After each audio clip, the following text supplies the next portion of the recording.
Hey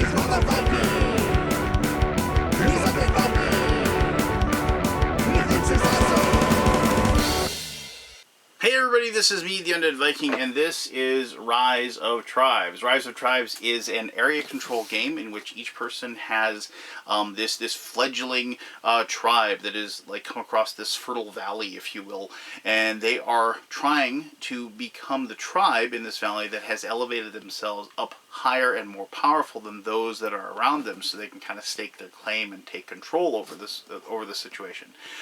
This is a game that has some conflict, that has some area control, that has some resource building, and as well as like even some technology researching as well. I mean, so it's kind of like a civilization game, but I really wouldn't put it, squarely on a Civ type of game. I would say it's more of an area control game with conflict that has some civilization aspects to it. I'll talk about that in my final thoughts as well. But it has this wonderful action selection / resolution process that I really enjoyed. That involves dice, but not in a really totally chaotic and random way. Yes, the dice themselves are random and add a little chaos to it, which is something that I like. If you watch my videos, you know that I don't mind the use of dice in games. But I really enjoyed, like, after you roll your dice, having to make that big decision or whatever as far as what actions you're going to be taking and what you can get out of those actions. So let me show you how Rise of Tribes is played, and then we'll come back here and I'll tell you more about why I'm really having fun with this one. Alright, cool. Alright, I've set up a two-player game of Rise of Tribes because I just want to show you how the mechanisms of this game work.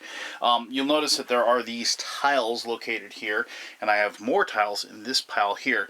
As you play with more players, obviously the map will get bigger. For two players, though, this is the size that you'll be using. Alright, so each player is going to get a tribe because your tribes are rising. And you're going to get one of these boards that represents your tribe. Now, they have a basic side like this, and then on the other side they actually have a picture of your leader. Now, you can use either side, but the big thing is that if you want to, you can go ahead and use the special leader powers. Now, it is suggested that you do not use the special leader powers until you've played the game once or you're familiar with it. I was able to go ahead and just dive in and use them right away. We didn't really have a problem with it. I did use the leader powers when I played this with my daughter, but then she demanded to play with them the next time, and we played with them, and she got them too. So, it's one of those things where I like stuff like this, where here's the Indartsu tribe, and that's why I'm just going to be kind of showing you how this stuff works. But so once during your turns, you may pay another player 2 resources to convert one of their tribe to yours in a hex you both occupy. So it's just one of those ways where it's just a special little power that you can use that kind of just turns the game a little bit on its ear. So it's just stuff I like. I like that kind of thing in the game. Variable player powers, as it's known. Alright, so there are 3 different types of hexes. There are mountains, lakes, and forests. Mountains will give you stone, forests will give you wood, and lakes give you these fish or food as they're known. You might have noticed this big board up here. That is the action board. I'll be talking about that in just a couple of seconds here. But I want to talk about the score track goes up to 15. This is a game where as soon as you get 15 points, you win the game. There is no big final turn or everybody gets one last chance. You have first person to get to the 15 is the winner. Also, I forgot to mention this about the player boards. Each one of them has this little chart down here, and it has this little village marker here. And so to build a village for the Karor, you would need 3 stone, 2 wood, and a food, and you'd be able to build a village. And you build a village by having a place that has your little meeples or your tribe members in, and you place the village token on that village. Villages, at the end of your turn, each village that you control will give you an automatic point at the end of the game. So villages are a nice constant income for you to increase your point total. However, if you are ever driven from the spot, your village will collapse and die, and nobody will have it. You don't get to take over somebody's village, you do get to destroy it as well. All right, so enough about all those little basics and what have you. How do you play the game? Well, the big thing is there's these 4 different types of actions. On your turn, you're going to be taking 2 of these actions, and they have to be separate. You can't take 2 grow, you can't take 2 move, but you could take a grow and a move. And also, you can't take 2 gather or 2 lead, but you could take a gather and a lead, or a lead and a move, or a grow and a gather. You get what I'm saying. On your turn, what you're going to do is you're going to take these 2 dice and you're going to roll them. In this case, I got a blank and I got a moon. And now what my choices are is I'm going to have to take one of these dice and I'm going to go ahead and I'm going to put it on one of these spots and push all the dice like this, so that die goes down to there. Now what that does is basically that's one of the dice that is going to be rolled on the next person's turn. So, in this case, red would go, and they'd be able to do that. And you might have noticed that blue has 2 meeples, whereas red has 3. That's just the first player bonus, because they get to go first. Then the next person has 3, and if you have 3 or 4, the bonus gets bigger and bigger, depending upon the number of players. But anyway, regardless, what we're going to do here is we're going to look at the action. And it says grow. In this case, it says you get to grow and add 3 meeples. So that's pretty normal. However, you can probably see here that it says 2 moons or 2 of these suns. It's different. If you have 2 moons up here, you'd only grow 2, and 2 suns would grow 4. So both a lesser and a better option. But in this case, we have 1 of each. No big deal. So I can go ahead and add 3. So what we do is we just add our meeples like so. 1, 2, 3. And we'd have 5 meeples in that particular spot. Now with the second action, what I could do is I could go to the move action. And I'm going to push those like so. I'm going to move that down. And now what we have is I have 2 moons. So now I'm going to get the lesser action. Normally, you get to move 4 meeples, and they can move 1 spot and 1 spot only. Now they don't all have to come from one location. If I had 2 over here and I was moving 2, I can move 1 from here and 1 from here. But the big thing is that you can only move the meeples 1 spot. So in this case I get to move 2. I'm going to take 2 of my meeples, I'm going to move them over into that location, and now I'm in that lake spot. Now this is a good time as any to kind of explain there are 3 different types of what's going on as far as when you're in a location. You're either occupying, you have the majority, or you control. In this case, red controls this, blue controls this, and blue controls this because they're all by themselves in that spot and they're there. Now, if I had a blue meeple in this location right here, I would be occupying this spot because I have a blue meeple. He's just sitting there and he's occupying that location. The last one that I was talking about is majority. In this case, red would have a majority. They don't control this spot because of the fact that my blue meeple is there, but they do have the majority in that location. Now you might be saying, well, what does that all matter? Who cares about that? Those 3 things. But they'll matter here in just a quick second because I'm going to get to the lead action. I'm going to show you that. Now, gathering. So gathering is kind of like what we did before. We're going to go ahead and take a die, move it, and do it. In this case, it says collect resources. In this case, you get to collect 2 from 2 hexes, 2 resources each. If you have a moon, you get to collect from 2 and get 1 resource each. Whereas with the suns, you get to collect from 3 hexes and get 2 resources each. Gathering resources is just how you probably guessed it. So if I had, like in my next turn I had this and I moved like so, I did a gather, blue would get 2 stone because of gathering from that location, and they would get 2 food, like so. And they would just have, and we'd have this for our resources and be able to save these for hopefully eventually being able to build a village, and so I can have those built so I can get victory points. Now the last action here is lead, and this allows you to draw cards from your tribe deck. Now I should mention the tribe deck is the same for each person, but you do shuffle it up so you can't really guarantee what you're going to have when you draw.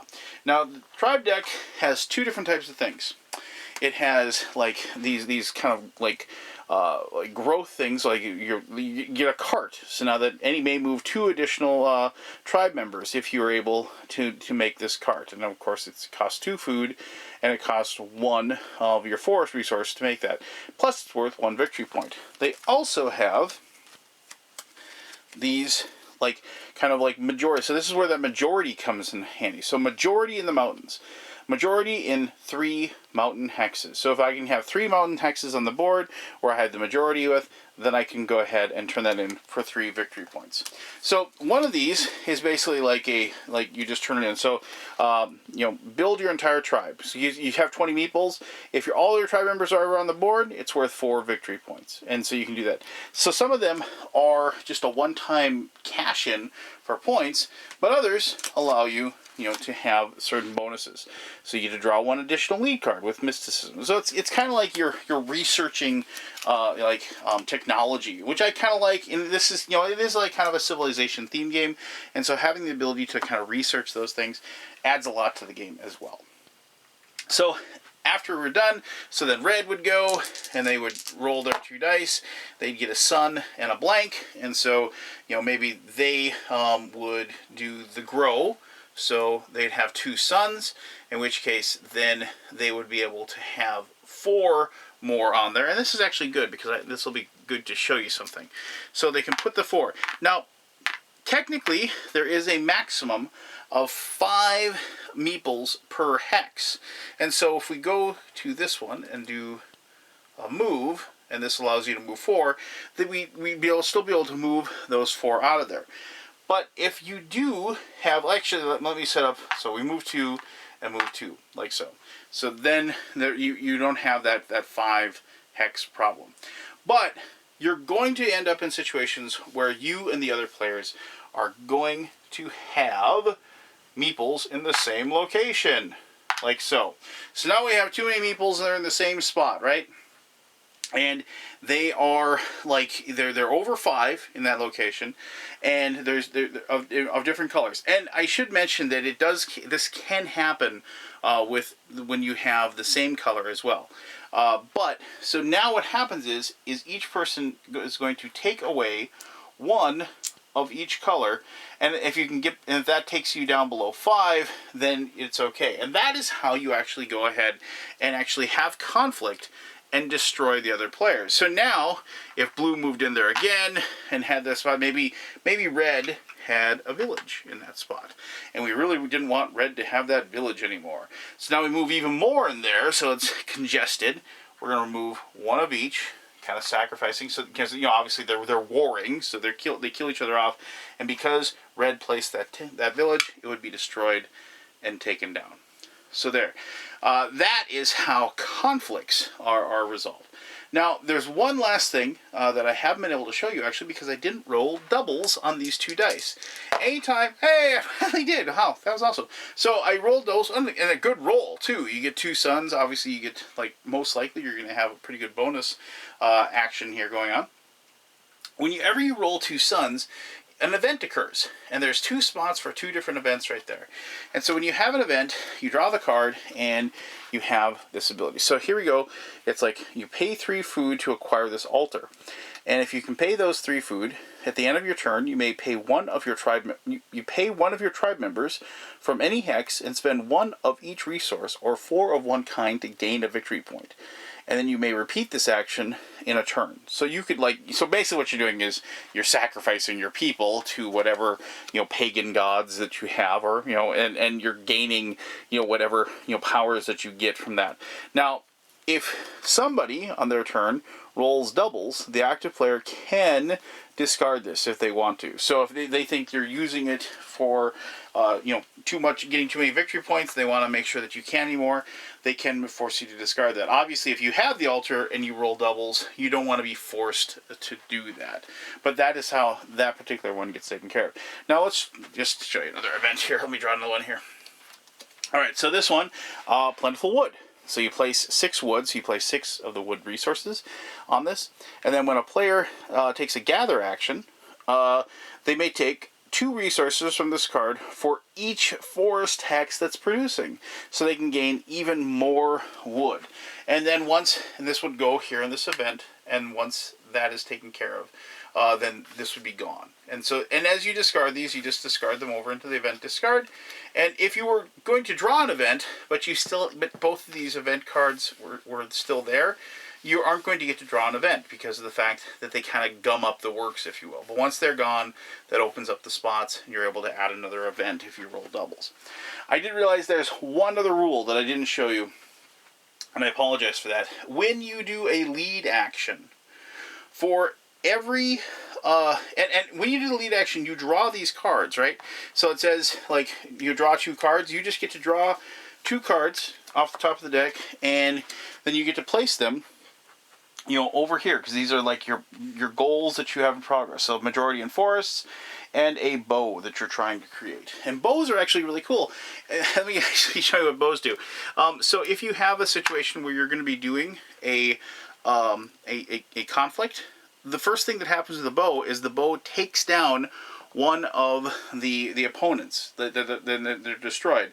You still resolve the conflict even if it gets down to a 5, like this is. So you'd still destroy one of yours and one of theirs, but it's a way that you can actually do an extra damage, which is kind of cool. But anyway, so I just want to show you what the bow does. But when you have when you take a lead action, and if you have a village built when you take the lead action, you have the option of recycling as many of your progress cards back into your deck. You put them on the bottom of the deck. Just because of the fact that, like, you can't work on them or what have you, you have the option of going ahead and recycling them and putting them at the bottom of your deck, depending upon how many villages you have. So it's just a little extra bonus ability that villages give you. So, there you go. That is the rules of Rise of Tribes. It is area control. It is, the action selections, I love that part of it. That's something that they really, really enjoy. And just, having the dice kind of determine whether or not your action is good or bad or just neutral.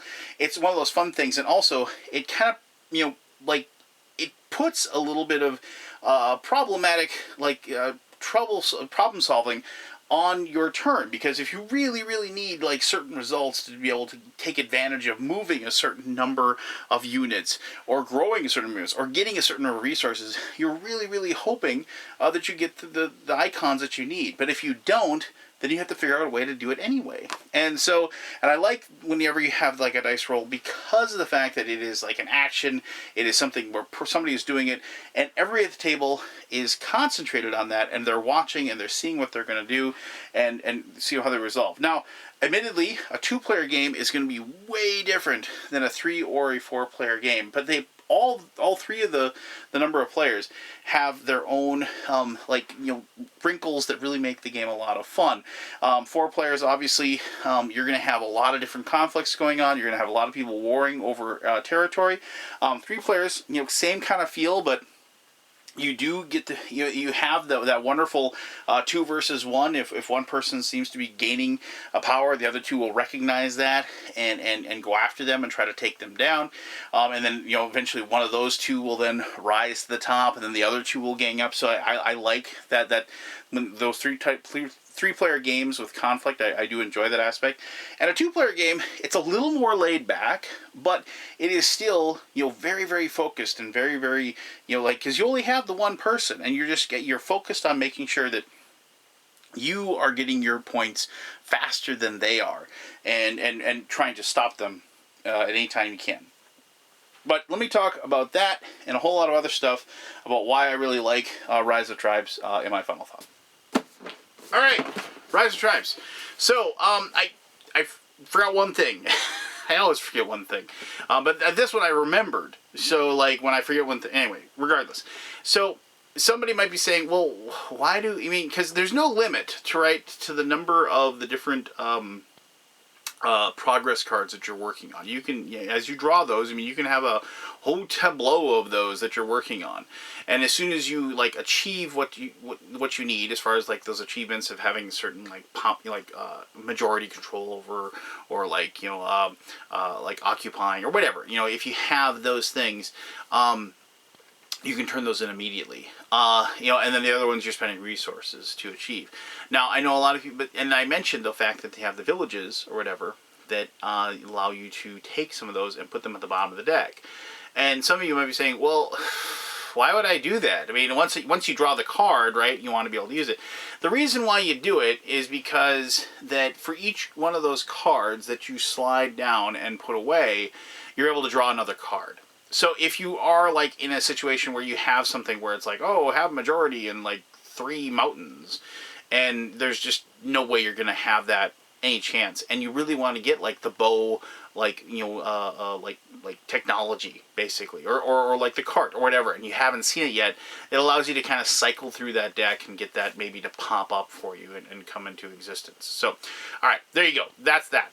But now, so what do I think about the game? Well, I've already said that I really enjoyed it. It was weird. It's like, it kind of reminded me of like a few different games. Like in a weird way, it reminded me of like a really, really, really light dominant species type game, right? Because of like the whole like, you get too much in a spot and you have that conflict to kind of, peter it out and filter it out.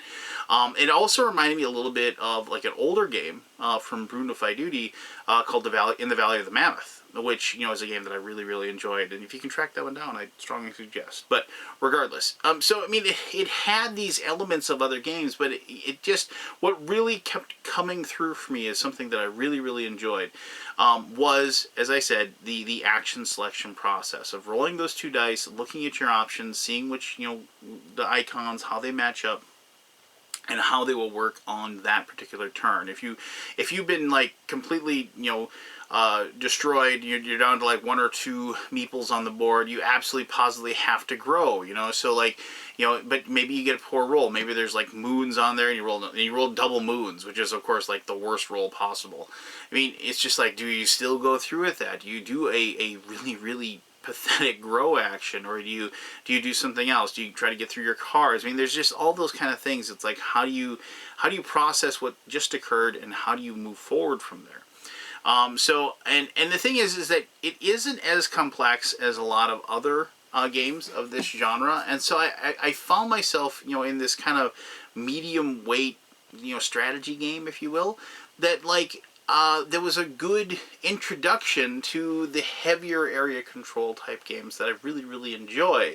And I saw this game as a really good stepping stone for both my daughter and my wife to get into. And for that matter, my parents as well, because, now they're kind of, as I've said, they're kind of, delving into this hobby of mine that they, just like, really? It's like, so you're making a career of this, So, I mean, so, if I have games like this that kind of allow them to kind of step up to something that's going to be a little bit more involved, I mean, this is a welcome addition. I mean, the artwork is obviously beautiful. I love the I mean, the way it looks, the way it presents itself, like just the nice chunky dice. I mean, everything about the game, just says, this looks cool. People walk by this as I played it at a local game store, and people were like, well, what is this? They saw all the different cards and all the different tribes and everything. And speaking of the tribes, I don't see why anybody wouldn't play with the leader powers. I mean, like, if you've played games like this before and you're very comfortable with playing these types of games, I would strongly suggest not even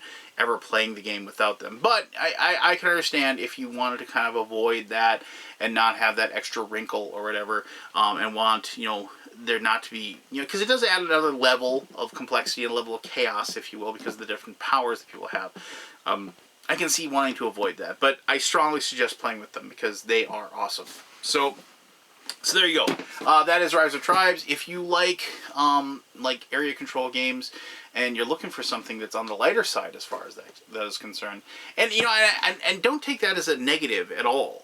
It still was highly competitive for my gaming group. I mean, I play with guys that have been playing board games now with me for like the last 10 years, and prior to that we were playing games with each other for 20 years prior to that, and we are cutthroat players. And this was a game that maybe the rules aren't super complex, but we made the game crunchy and tough, and we were at each other's throats. So yes, maybe a lighter rule set, but as far as gameplay is concerned, heavy, and we made it that, right, because of our mindset in playing the game. Of course, when I played with my daughter, I took it a little easier, but I mean, for the most part, like, yeah, I mean, it was the game that we wanted it to be, without, just, a mind-boggling giant rule book as well. So there you go. That is Rise of Tribes. If you have any questions, ask away. I'll be happy to answer that as best as I can. As always, thank you very much for your time, and until next time, I'm the Undead Viking, telling you to have yourself one heck of an awesome day. All right, bye-bye.